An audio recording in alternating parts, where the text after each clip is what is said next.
निसर्ग आपल्याशी बोलतोय पण आपण ऐकतोय का? आज कित्येक प्राणी पक्षी नामशेष होत आहे.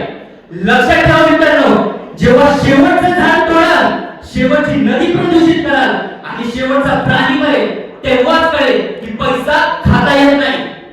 पर्यावरणाबद्दल रक्षण म्हणजे फक्त घोषणा नाही, तो कृतीत उतरवायचा संकल्प आहे. तुम्हाला मी 2 मिनिट सांगतो. झाड म्हणतो मी तुम्हाला ऑक्सिजन फुकट देतो, पण प्रदूषण माणूस आज EMI वरच घेतो. निसर्ग म्हणतो मी तुम्हाला हवा पाणी अन्न दिलं, माणूस म्हणतो ठीक आहे मी तुला प्लास्टिक देतो. आणि ऐका, इथे एक महत्त्वाचा प्रश्न निर्माण होतो, हे सर्व सरकार करणार का? नाही. पर्यावरण वाचवायचं असेल तर प्रत्येक घरातून, प्रत्येक विद्यार्थ्यापासून आणि प्रत्येक नागरिकापासून सुरुवात करावी लागेल. आपण ठरवलं तर एक झाड लावू शकतो, पर्यावरणाबद्दल जनजागृती करू शकतो, कचरा वेगळा करू शकतो. लहान पाऊल जरी जेव्हा पृथ्वी वाचवण्याची वेळ होती आणि त्या प्रश्नाचं उत्तर आपल्याकडे असा इलाज हवं. तुम्हाला एक कविता सांगतो. हिरव्या पानात श्वास आपला, निळ्या आकाशात स्वप्न जपला. हिरव्या पानात श्वास आपला, निळ्या आकाशात स्वप्न जपला.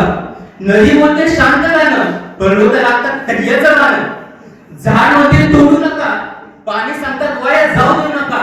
पक्ष्यांच्या पंखात आशा उडे, धरती आई हळूच असते पुढे. आज जपूया निसर्ग सारा, उद्याचा उज्ज्वल ठेवूया दारा. आपली कृती आपली जबाबदारी, स्वच्छ पर्यावरण सुंदर दुनिया सारी. मला इथे एक प्रश्न विचारायचा आहे. समजा आपल्याला जर थोडं लागलं किंवा आपले दात दुखत असेल तर आपण कोणती वनस्पती वापरतो माहिती कोणाला? पाऊस एरंडा हा कोणाला माहिती? सगळ्यांनाच माहिती. जसं आपण मेडिकलला गेलो की डॉक्टरना म्हणतो आमचे हे दुखते, आमचे दात दुखते, तर तुम्ही मेडिसिन द्या. त्याचा इफेक्ट आपल्याला 1 ते 2 दिवसात होतो, पण ती वनस्पती लावल्यावर आपल्याला 5 ते 10 सेकंद त्याचा इफेक्ट आपल्याला लगेच होतो. अजून एक गोष्ट मला इथं सांगायची आहे. आपण सगळेजण रस्त्यावर जाताना फलक लावलेला असतो. इथे थुंकू नये, इथे कचरा टाकू नये. ते नागरिक पाहून दुर्लक्ष करतात, बरोबर आहे. पण कसं होतं माहिती का, ते कचरा तिथंच टाकतात, तिथंच थुंकतात. त्यामुळे ते प्राण्यांच्या पोटात ते कचरा जातो, त्यामुळे त्यांच्या पोटात इजा होते आणि ते मृत्युमुखी पडतात. अजून एक गोष्ट आहे, आता नवीन एआयचा जमाना निघालाय, बरोबर. त्या एआयच्या जमान्याला मला असं दिसलं होतं की जशी माणसं कामं करतात तशी प्राणी पण कामं करतात. कारण त्या प्राण्याचा फक्त फोटो टाकून जशी माणसं कामं करतात फक्त ते प्राणी करतात. एवढंच आहे की माणसं बोलतात प्राणी बोलत नाही. यात हेतू असा आहे की प्राण्यांना बोलता येत नाही, पण ते काम कशी करतात हे माणसांना कळत नाही. अजून एक गोष्ट आहे, जेव्हा पर्यावरणाबद्दल खूप झाडे तोडली होती जंगलात, त्यावेळेस असे प्राणी मृत्युमुखी पडले होते. त्यानंतरून सरकारने त्याचा आक्षेप घेतला, तो तिथे सॉल्व्ह झाला. माझ्या भाषणात तुम्ही शेवटी एका प्रभाविषयाने करतो. पृथ्वी आपली मालमत्ता नाही, ती आपली जबाबदारी आहे. चला तर मग आज इथून जाताना फक्त एक संकल्प घेऊन जाऊया. मी निसर्गाचा मित्र बनेन, मी पर्यावरणाचा रक्षक बनेन आणि पृथ्वीला वाचवण्यासाठी मी नक्कीच माझा वाटा नक्कीच उचलेन. आणि अजून एक गोष्ट सांगायचं झालं तर प्रत्येकाला जर पर्यावरणावर प्रेम असेल तर त्याच्या वाढदिवसाच्या दिवशी एक तरी झाड त्याच्या घरासमोर लावा. कारण जसं प्राण्यांचं नामशेष होत आहे तसं काही दिवसांनी माणसाचं पण नामशेष होते. एवढं सांगतो मी, फक्त एवढं. मला पण पर्यावरणाबद्दल खूप प्रेम आहे, पण माझा तेवढा अभ्यास नाही, तेवढीच मला फक्त एवढी माहिती द्यायची होती. एवढंच बोलतो आणि मी थांबतो.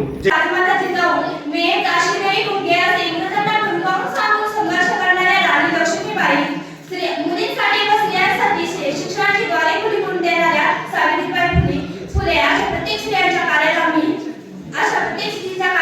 वंदन करते. आजच्या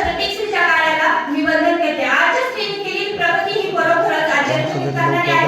समाज सुधारक महात्मा ज्योतिराव फुले आंबेडकर महर्षी कर्वे यांनी आपल्या भारतीय स्त्रीला आत्मविकासाचा पाया दाखवून दिला आणि स्त्री विचार करू लागली की चूल आणि मूल यापेक्षा आपण वेगवेगळ्या क्षेत्रात समर्थपणे पुरुषाच्या बरोबरीने कार्य करू शकतो आणि प्रत्येक क्षेत्रात कार्य करू शकतो याची जाणीव तिला झाली.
औषधी वनस्पतीचं एकही झाड शिल्लक नव्हतं. म्हणजेच काय, ज्या वेळेस मानवानं निसर्गाकडे जगण्याचं साधन म्हणून न पाहता उपभोगाचं साधन म्हणून पाहण्याचं काम केलेलं आहे, त्या वेळेस निसर्गानं मानवाच्या जगण्यासमोर प्रश्नचिन्ह निर्माण करण्याचं काम केलं आहे.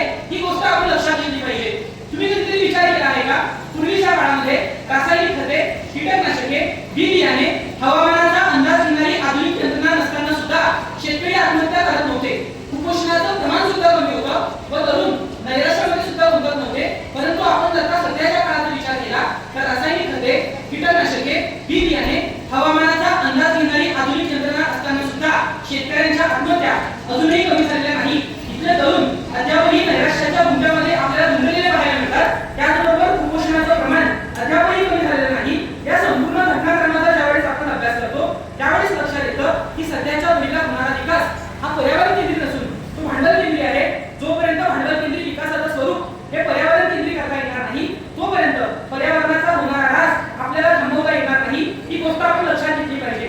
डॉक्टर रुपेश पाटकर यांच्या पर्यावरणीय बुद्धिमत्ता नावाच्या पुस्तकामध्ये असं लिहितात की पर्यावरणाच्या ऱ्हासासाठी फक्त एकटा भांडवलदार वर्ग कारणीभूत नाही, तर यासाठी आपण नागरिक म्हणून सुद्धा जबाबदार आहोत. ज्यावेळेस आपण भौतिक जगाचा आस्वाद घेत असतो, एखादी अनावश्यक वस्तू खरेदी करत असतो, त्या अनावश्यक वस्तूला खरेदी करत असताना त्या वस्तूची आपल्याला खरंच आवश्यकता आहे का? त्या वस्तूला खरेदी केल्यानंतर त्या वस्तूचे मानवी आरोग्यावर काय काय परिणाम होणार आहेत? त्याचबरोबर त्या वस्तूच्या खरेदी केल्यानंतर मानवी आरोग्यावर सोबतच निसर्गावर काय काय परिणाम होणार आहेत? त्या वस्तूच्या निर्मितीमध्ये पर्यावरणाचा कशा पद्धतीने ऱ्हास झाला होता, या संपूर्ण घटनाक्रमाचा अभ्यास करून आपल्याला जर का त्या वस्तूला टाळता आलं तर आपसुकच तिथल्या भांडवली व्यवस्थेला त्या वस्तूचं प्रोडक्शन अर्थातच निर्मिती बंद करावी लागू शकते. तिथल्या भांडवली व्यवस्थेने जर का त्या वस्तूचं प्रोडक्शन अर्थातच निर्मिती बंद केली तर त्या वस्तूच्या माध्यमातून जो इकॉलॉजिकल इम्पॅक्ट वाढणार होता आणि पर्यावरणावर ताण येणार होता तो ताण आपल्याला कमी करता येऊ शकतो. म्हणून मटेरियलिस्टिक लाईफस्टाईल नकारून मिनिमलिस्टिक लाईफस्टाईलचा स्वीकार करता येतो का, यासाठी प्रयत्न करणे गरजेचे आहे. पहिल्यांदा इथल्या भांडवली व्यवस्थेनं तुम्ही जर का गावामध्ये राहत असाल, खेड्यामध्ये राहत असाल, मातीच्या घरामध्ये राहत असाल, शेती करत असाल तर तुम्ही विकसित नागरिक नसून मागास आहात. परंतु या उलट तुम्ही जर का शहरामध्ये राहत असाल, एखाद्या कारखान्यात काम करत असाल, फ्लॅटमध्ये राहत असाल, त्याचबरोबर तुम्हाला गाडी, बिडी, सोनं, नाणं, बंगला यांचे शौक असतील तरच तुम्ही विकसित आहात. जोपर्यंत भौतिक विकासाची व्याख्या बदलता येत नाही आणि मानवी विकासाची परिणाम राबवत असताना की पर्यावरणाला केंद्रस्थानी राबवता येत नाही, तोपर्यंत पर्यावरणाचा होणारा ऱ्हास आपल्याला थांबवता येणार नाही. ही गोष्ट आपण लक्षात घेणे गरजेचे आहे. सध्याचा काळ हा तंत्रज्ञानाचा काळ आहे. महाराष्ट्र एक वाक्य आहे की या पृथ्वीवरील संपूर्ण साधन संपत्ती ही कुण्या एकट्या मानवाची मक्तेदारी नसून त्यामध्ये संपूर्ण सजीवसृष्टीचा वाटा असला पाहिजे. ज्यावेळेस आपण कृत्रिम बुद्धिमत्तेने निर्माण केलेल्या चॅटजीपीटीच्या तंत्रज्ञानाला प्रश्नांची उत्तर विचारत असतो त्यावेळेस एआयच्या डेटा सेंटर्समध्ये मोठ्या प्रमाणामध्ये डेटा प्रोसेसिंग होत असते. ही डेटा प्रोसेसिंग करत असताना त्या ठिकाणी मोठ्या प्रमाणामध्ये उष्णता निर्माण होते. या उष्णतेला आटोक्यात आणण्यासाठी करोडो लिटर्स पाणी वापरलं जातं. मग येणाऱ्या काळामध्ये जर का एआयचे डेटा सेंटर्स हे नद्यांच्या आणि समुद्रांच्या किनारी उभारले जाणार असतील, यातून जर का पर्यावरणाचा ऱ्हास होणार असेल, शेतकऱ्यांच्या वाट्याचं पाणी हे जर का एआयच्या डेटा सेंटर्सला दिलं जाणार असेल तर या तंत्रज्ञानाच्या ओबडधोबड विकासामध्ये सुद्धा इथल्या पर्यावरणाचा ऱ्हास होतोय. म्हणून या तंत्रज्ञानाच्या ओबडधोबड विकासावर कुठेतरी प्रशासनाचं प्रशासकीय नियंत्रण मिळवता येतं का, यासाठी प्रयत्न करणे गरजेचे आहे.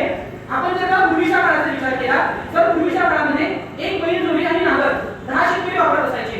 कालांतराने ट्रॅक्टर सारखं यंत्र आलं, 10 शेतकऱ्यांमध्ये 10 ट्रॅक्टर झाले.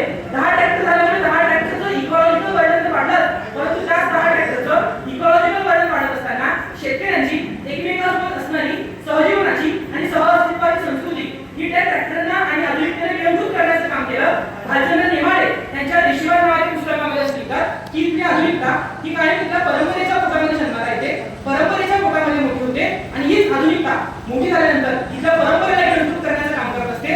म्हणून प्रस्तुत विषय हा फक्त पर्यावरण संवर्धनापुरता मर्यादित नसून इथल्या पर्यावरणावर आधारित असणाऱ्या कृषी संस्कृतीच्या, शेती संस्कृतीच्या, आदिवासी संस्कृतीच्या, भाषेच्या, साहित्य संस्कृतीच्या सुद्धा परंपरेचा आणि संवर्धनाचा भाग आहे. ही गोष्ट आपण लक्षात घेतली पाहिजे.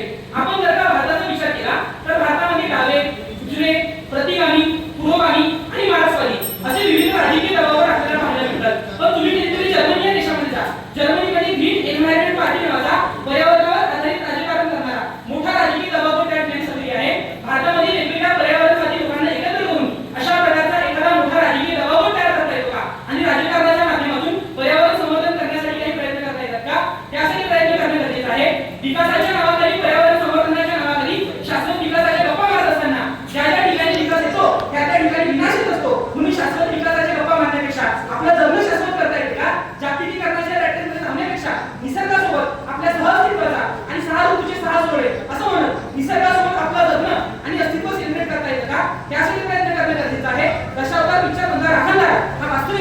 की वास्तविक होता हे मला माहिती